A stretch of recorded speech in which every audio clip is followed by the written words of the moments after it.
اب یہ ہے کہ جب آپ ریشنل فیصلے کریں گے اسمبلی میں جو کہ ایک آئین کے خلاف ہے تو ظاہر ہے ایک لا تو ایگزسٹ کرتا ہے نا وہاں, تو انہوں نے فیصلہ اور ایکسیپٹ کر لینا چاہیے, اس میں کوئی نیگیٹیوٹی نہیں ہونی چاہیے. شرم آتی ہے کہ بھائی ایسے جیسے لوگ سنا ہے جو سن رہے ہیں کہ بک رہے ہیں لوگ 20 کروڑ میں 25 کروڑ میں بک رہے ہیں, اس پہ ہمیں بڑی شرم آتی ہے کہ بھائی امریکہ میں یہاں دیکھو یار کیسے اچھا سسٹم بنا ہوا ہے, اور لوگ بڑے مطلب آرام سے لوگ الیکشن میں جاتے ہیں, ووٹ دیتے ہیں, کبھی سنا ہی نہیں کہ کسی نے پیسے لے کے کچھ کیا ہو. اب یہ دیکھیں کہ ملک کے اندر ایک جو حالت اس وقت چل رہی ہے میرے خیال میں کوئی اتنی اچھی نہیں ہے, تو ہم یہی دعا گو ہیں اپنے کنٹری کے لیے کہ اللہ تعالیٰ کرے کوئی اچھی حکومت آئے جو کہ ملک کے لیے اچھے فیصلے کرے. پاکستانی امریکی یہاں کی شہریت کے ساتھ پاکستانی شہریت بھی رکھ سکتے ہیں اور یوں پاکستان میں ووٹ ڈالنے کے حقدار ہیں. اس سے ہٹ کر بھی پاکستان سے اپنے تعلق کی وجہ سے وہاں کی سیاسی صورتحال میں ان کی دلچسپی قدرتی ہے, اور یہی دلچسپی کل یعنی 9 اپریل کو وزیر اعظم عمران خان کے خلاف ہونے والے عدم اعتماد کے ووٹ کے حوالے سے ہمیں یہاں دیکھنے کو ملی. Imran Jadoon, voice of America, Springfield, Virginia. یہ تھی ہمارے ساتھی عمران جدون کی رپورٹ. امریکہ میں بھی ایک تاریخی پیش رفت ہوئی ہے اور اس کا تعلق بھی سپریم کورٹ سے ہے. کل امریکی سینٹ نے امریکہ کی 233 سالہ تاریخ میں پہلی بار ایک سیاہ فام خاتون جج کٹانجی براؤن جیکسن کی سپریم کورٹ میں تقرری کی منظوری دی. سینٹ میں ہونے والے اس اجلاس کی صدارت نائب صدر کاملا ہیرس نے کی, جو خود بھی امریکی تاریخ کی پہلی خاتون اور سیاہ فام نائب صدر ہیں. فائزہ بخاری کیپٹل ہل سے ہمیں اس تاریخی پیش رفت کی تفصیل بتانے کے لیے موجود ہیں.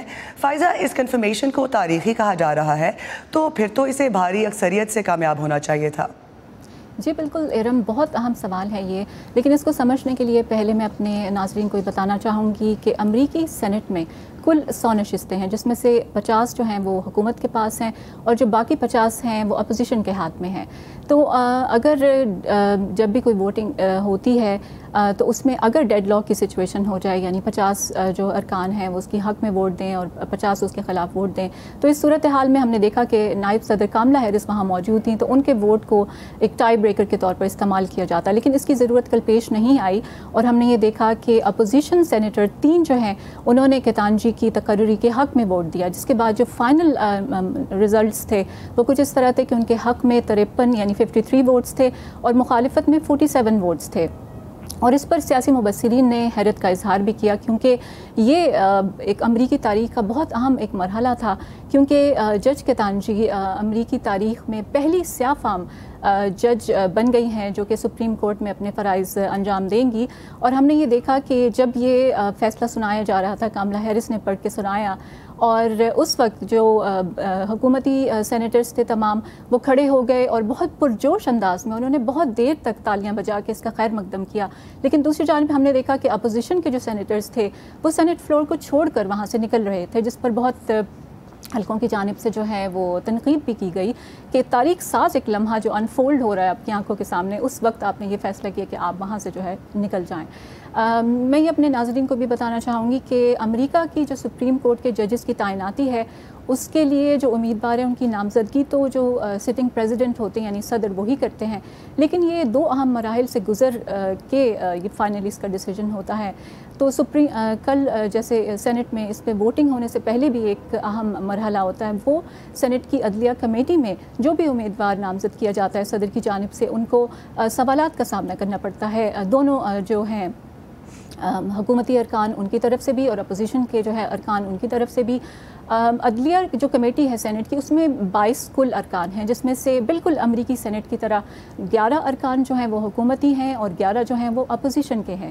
تو جج کتانجی نے بہت سے سوالوں کا 30 گھنٹوں کا یہ مجموعی سیشن تھا جس میں ہر طرح کے سوالات کا سامنا کیا, اور ہم نے دیکھا کہ روایتی طور پر اپوزیشن کے جو ارکان ہیں بہت سخت سوالات کرتے ہیں. جب یہ سیشن ختم ہو جاتے ہیں, سماعتیں جو ہیں ہیئرنگز ختم ہوتی ہیں, اس کے بعد جو عدلیہ کمیٹی ہے وہ اس کے تمام ارکان ووٹنگ کر کے یہ فیصلہ کرتے ہیں کہ آیا اس امیدوار کی جو ہے تقرری کی ووٹنگ کے لیے اسے سینٹ کے فلور پر بھیجا جائے یا نہیں. تو یہ امریکی تاریخ میں 3 دہائیوں میں ایسا پہلی بار ہوا کہ وہاں پر بھی ایک ڈیڈ لاک ہو گیا. 11 جو ارکان اپوزیشن تھے اس نے اس کے خلاف ووٹنگ کی اور جو حکومتی تھے وہ انہوں نے اس کے ساتھ فیصلہ کیا. تو یہ جو ہے ایک صورتحال رہتی ہے کہ سینٹ میں جس بھی پارٹی کی جو ہے وہ اکثریت ہوتی ہے وہ بنیادی طور پہ یہ فیصلہ کرتی ہے کہ جج کی تعیناتی ہو پائے گی یا نہیں. جون میں جب جج برائر جو ہیں وہ ریٹائر ہو رہے ہیں اس وقت کیتانجی جو ہیں جج کیتانجی وہ اپنے عہدے کا حلف اٹھائیں گی. جی ارم. فائزہ بخاری ہمارا ساتھ دینے کا بہت شکریہ. امریکہ جو ملک ہے خوابوں کا، اپنے خوابوں کو حقیقت بنانے والوں کا، اپنی ایجاد سے دنیا بدلنے والوں کا، تحقیق، تجربات اور ٹیکنالوجی سے ہم سب کو نئی راہ دکھانے والوں کا، کچھ کر گزرنے کا جذبہ لیے اپنا کل روشن بنانے والوں کا. ایسے ہی ڈریمرز اور اچیورز کی کہانیاں دیکھیے ویو 360 میں آج نیوز پر.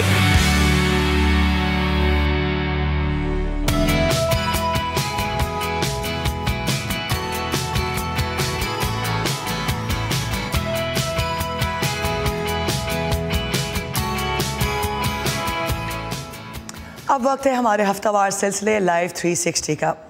یوکرین پر روس کے حملے کو دوسرا ماہ ہو چکا ہے. سوشل میڈیا اور ٹیلی ویژن نیٹ ورکس مسلسل اس جنگ کے بارے میں تکلیف دہ تصاویر اور خبریں نشر کرتے رہے ہیں، جس سے بچوں کی ذہنی صحت پر پڑنے والے ممکنہ اثرات کے بارے میں خدشات پیدا ہو رہے ہیں. مزید اس رپورٹ میں. ماہرین نفسیات نے خبردار کیا ہے کہ یوکرین پر روس کے حملے کی وجہ سے بچوں اور نوجوانوں کی ذہنی صحت متاثر ہو سکتی ہے، اور ان میں بے چینی، چڑچڑاپن، کھانے پینے میں بے ترتیبی اور بے خوابی جیسے سنگین اثرات مرتب ہو سکتے ہیں. اور اس سے کوئی فرق نہیں پڑتا کہ بچے فوجی کارروائیوں کے بیچ میں پھنسے ہیں یا دنیا میں کہیں اور مقیم ہیں. چھوٹے بچوں کے لیے ہمیں کچھ زیادہ فکر ہوتی ہے، کیونکہ چھوٹے بچوں کو دنیا میں دوسری جگہوں پر جو دوسرے بچوں کے ساتھ کچھ ہو رہا ہے اسے خود سے الگ کرنے میں مشکل ہوتی ہے. ماہرین نفسیات کا کہنا ہے کہ بچے کی عمر خواہ کچھ بھی ہو، یہ اہم اور ضروری ہے کہ ان سے جنگ کے بارے میں بات کی جائے. میرے خیال میں والدین کے لیے یہ تسلیم کرنا ضروری ہے کہ بچے یہ معلومات حاصل کر رہے ہیں، لیکن ہم اس بات کو یقینی بنانا چاہتے ہیں کہ یہ ایسی معلومات ہوں جسے وہ برداشت کر سکتے ہیں، اور اگر یہ معلومات ان کی نشو و نما کی سطح یا سمجھنے کی صلاحیت سے بڑھ کر ہوں یا جس کی والدین کی طرف سے جانچ نہیں کی جائے تو یہ در حقیقت موڈ میں تبدیلی، بے چینی میں اضافے یا بچے کے زیادہ چڑچڑے ہونے یا بھوک اور نیند میں تبدیلی کا باعث بن سکتی ہیں. یوکرین کی تاتیانا بٹلر اپنے شوہر اور 2 بیٹوں کے ساتھ گزشتہ 13 سالوں سے امریکہ میں مقیم ہیں، لیکن ان کے والدین، بھائی اور بہن اب بھی یوکرین میں ہیں. حملے کے بعد سے انہوں نے اپنے بچوں کے اس سوال کا جواب دینے کی کوشش کی ہے کہ یوکرین میں لوگ کیوں مارے جا رہے ہیں. وہ سمجھ نہیں سکتے تھے کہ ان کی دادی اور دادا تہخانے میں کیوں چھپے ہوئے ہیں، اور ہم خبروں میں تباہ شدہ مکانات اور کاریں کیوں دیکھتے ہیں. ایک ماں کے طور پر یہ تصاویر اپنے بچوں کو دکھانا میرے لیے بہت تکلیف دہ ہے، لیکن میں سمجھتی ہوں کہ مجھے انہیں یہ دکھانے کی ضرورت ہے کہ وہاں کیا ہو رہا ہے. بحران کی کیفیت بچوں کو یہ سکھانے کا موقع بھی فراہم کرتی ہے کہ ضرورت مندوں کی مدد کیسے کی جائے. مثال کے طور پر تاتیانا کے 10 سالہ بیٹے وٹالی نے یوکرین کی حمایت میں ایک جنگ مخالف پلیکارڈ پینٹ کیا اور اپنے والدین اور بھائی کے ساتھ مل کر واشنگٹن میں ایک احتجاج میں حصہ لیا.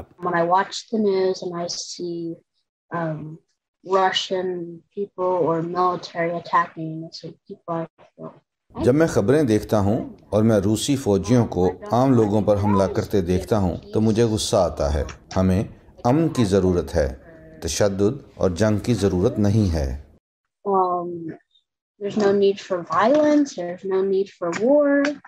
نیو جرسی میں رہنے والی روسی خاتون نینا ڈیوس بھی اپنے 15 سالہ بیٹے سے یوکرین میں روس کی جارحیت کے بارے میں بات کرنا انتہائی ضروری سمجھتی ہیں. میرے لیے یہ یقینی بنانا ضروری تھا کہ وہ ذاتی طور پر شرمندہ نہ ہو، کیونکہ نہ تو میں اور نہ ہی وہ قصوروار ہیں. تمام روسی برے نہیں ہیں. بات کرنا اور ہمت بندھانا خاص طور پر ان بچوں کے لیے اہم ہے جو فوجی کارروائیوں کے بیچ میں پھنسے ہیں اور وہ ہولناک کارروائیاں دیکھ رہے ہیں جو کسی بھی بچے کو نہیں دیکھنی چاہیے. یہ ان بچوں کی جذباتی اور طرز عمل کی صحت کے لیے غیر معمولی خطرہ ہے، تو پھر ہم اس میں توازن کیسے پیدا کر سکتے ہیں؟ محبت، دیکھ بھال اور مدد کرنے والے خاندان اور دیکھ بھال کرنے والے شفیق والدین کا ہونا، جو ان تمام تبدیلیوں اور غیر یقینی صورتحال کے درمیان بھی کچھ چیزوں کو جتنا ممکن ہو سکے اتنا توقع کے مطابق بنائے۔ لیکن سب سے بڑھ کر ماہرین نفسیات کا کہنا ہے کہ والدین کو خود کو اور بچوں کو بار بار یہ سمجھانے کی ضرورت ہے کہ جنگوں کا ختم ہونا ناگزیر ہے اور یہ جنگ بھی بالآخر ختم ہو جائے گی۔ کرینہ بفرازدین کے ساتھ ندیم یعقوب، وائس آف امریکہ۔ گزشتہ 2 اشروں کے دوران ڈرونز کی صنعت نے بہت تیزی سے ترقی کی ہے۔ جہاں ایک طرف جنگ میں ان کا استعمال عام ہوا، وہیں دوسری طرف فوٹوگرافی کے شوقین افراد نے قدرتی مناظر کو فلمانے کے لیے ان کا سہارا لینا شروع کیا ہے۔ اب امریکہ میں کچھ کمپنیاں اور میڈیکل سٹور لوگوں کے گھروں تک خوراک، ادویات اور دیگر ضروری سامان پہنچانے کے لیے ڈرونز کا استعمال شروع کر رہے ہیں۔ کیسے؟ دیکھیے اس رپورٹ میں۔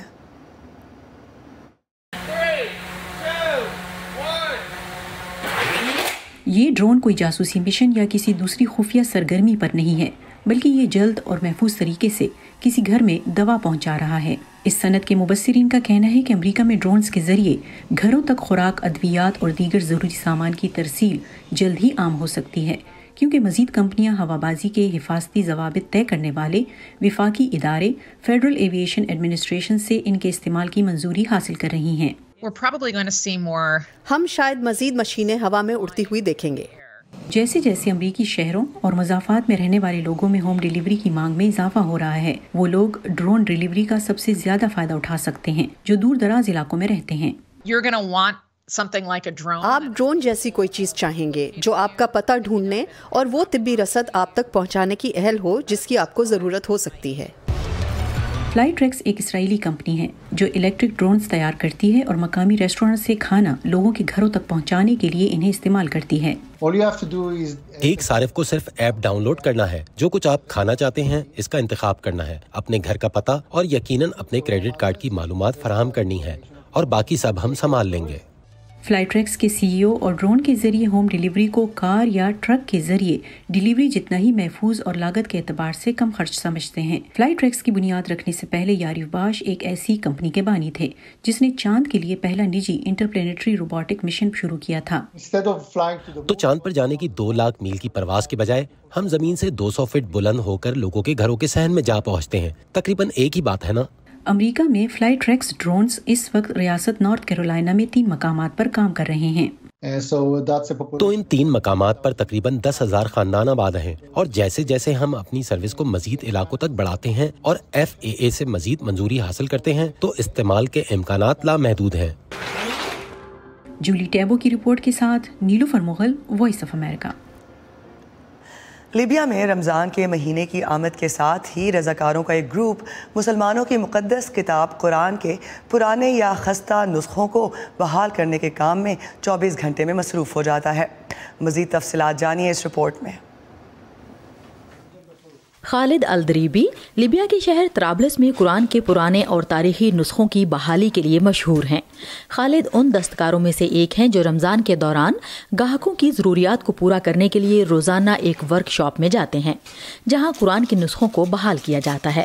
اس ورک شاپ کے ایک منتظم مبروک الامین کا کہنا ہے کہ کچھ عرصے سے رمضان میں پرانے قرآنی نسخوں کی طلب بڑھ جاتی ہے، جس کی وجہ سے زیادہ دستکاروں کی ضرورت پیش آتی ہے۔ رمضان کے مہینے میں ہمارے پاس گاہکوں کی غیر معمولی تعداد آتی ہے۔ یہ در حقیقت ایک موسمی روزگار ہے۔ ورکشاپ کے منتظمین کا کہنا ہے کہ رمضان سے پہلے لیبیا میں قرآن کے نئے نسخوں کی خریداری روایتی طور پر بڑھ جاتی تھی، لیکن قیمتوں میں اضافے کی وجہ سے بہت سے لوگوں کے لیے یہ روایت برقرار رکھنا مشکل ہو رہا ہے۔ حکومت کی جانب سے نئے قرآنی نسخوں کی اشاعت روک دیے جانے سے لیبیا میں قرآن کی قیمتوں میں اضافہ ہوا ہے، جس سے پرانے نسخوں کی بحالی کے لیے طلب میں بھی اضافہ ہوا ہے۔ بڑھتی ہوئی مانگ کے پیش نظر پرانے قرآنی نسخوں کی بحالی کے ماہرین اب دوسرے لوگوں کو یہ ہنر سکھا رہے ہیں۔ ہم نے قرآنی نسخوں کی بحالی کے لیے تربیتی سیشنز شروع کیے۔